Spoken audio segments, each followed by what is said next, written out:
52 years of waiting. This is actually the average time victims of child sexual abuse usually wait before agreeing to come forward and disclose what kind of atrocity they have encountered when they were children seeking approval, support, and acceptance of their childhood.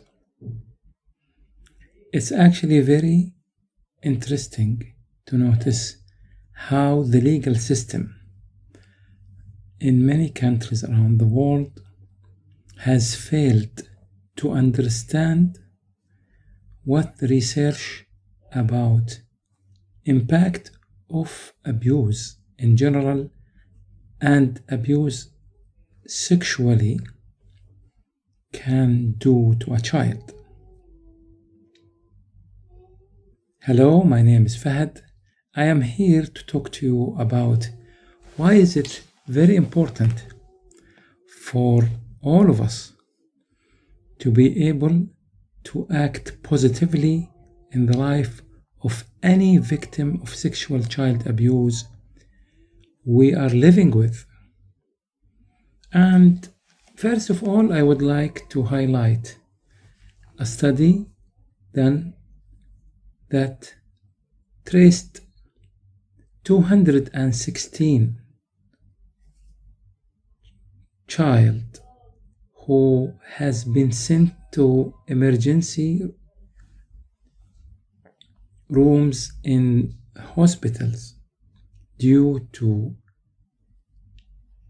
a sexual incident that took place, and how this study followed those girls who were between 12 to 10 years old 16 years later, and noticed that 12% of those girls denied completely that sexual abuse has happened to them when they were children, even when evidence and records from the hospitals they were admitted to were shown to them.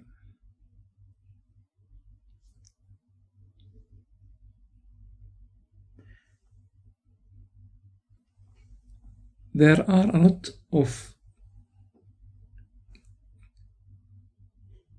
attempts that many people are doing who are suffering from this problem that actually reach dead end due to many factors.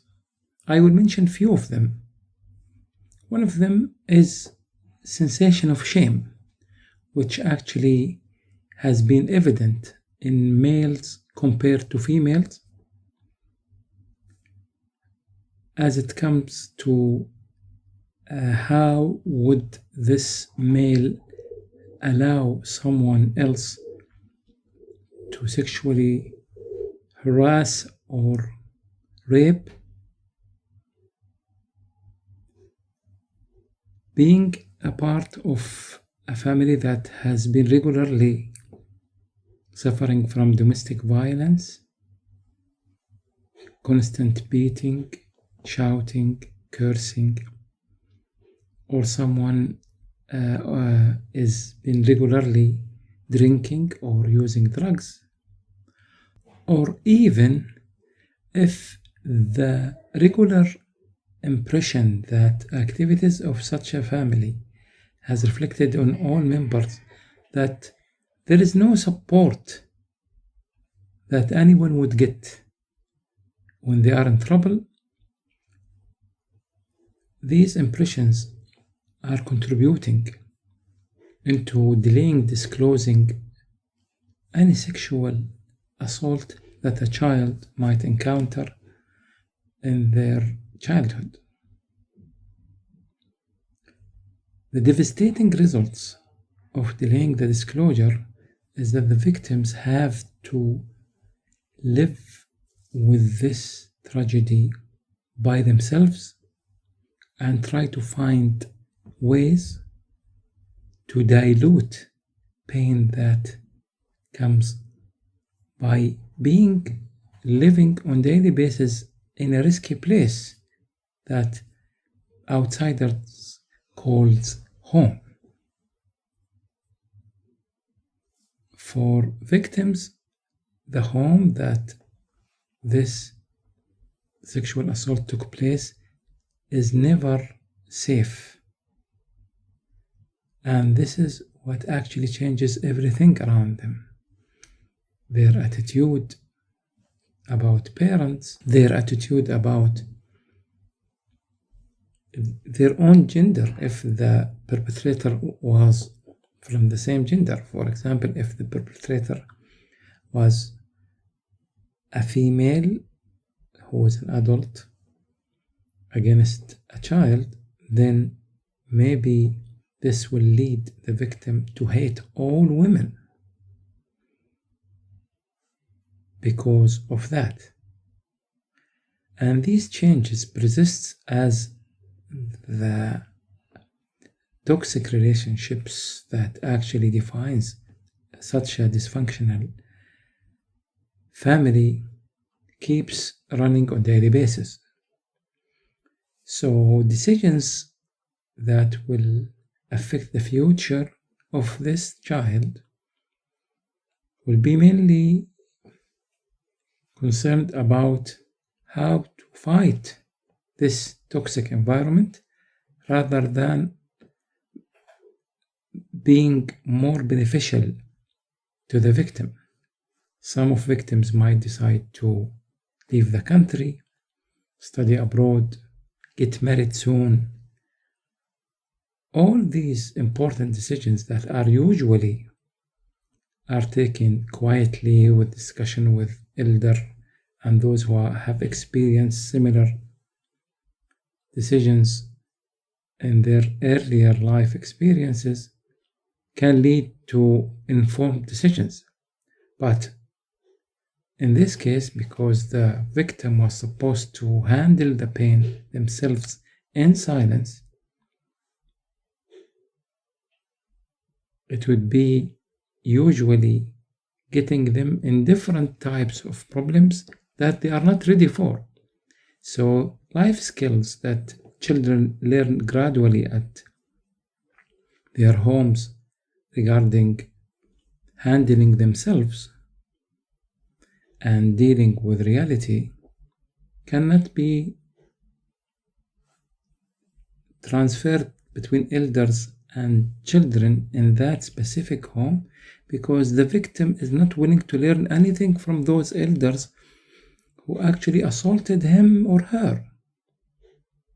So what happens is that even if those elders had these life skills, they will fail miserably to communicate it to those children, because learning needs a mind of the learner to be calm and focused. And this is nearly impossible to happen again after the sexual assault. So imagine a father or an uncle or a stepfather sitting with the person who actually he raped last week and try to talk about how to pass university. Whatever he would say would be ignored totally and might be attacked, because just hearing him talking by the victim, it just activates reaction of the trauma caused by the assault, which is basically stopping learning from that speaker. And if this person moved to another place or started a new experience that is he or she is not ready for, more failures will follow, probably because there are know enough life skills to use in this new experience. It is very wise for people who lives with someone who might have been exposed to sexual assaults to start to understand the limitations that this person started to face from the day that this sexual assault started, which might lasted for 1 or 2 decades and prevented this now an adult to deal with even simple things effectively.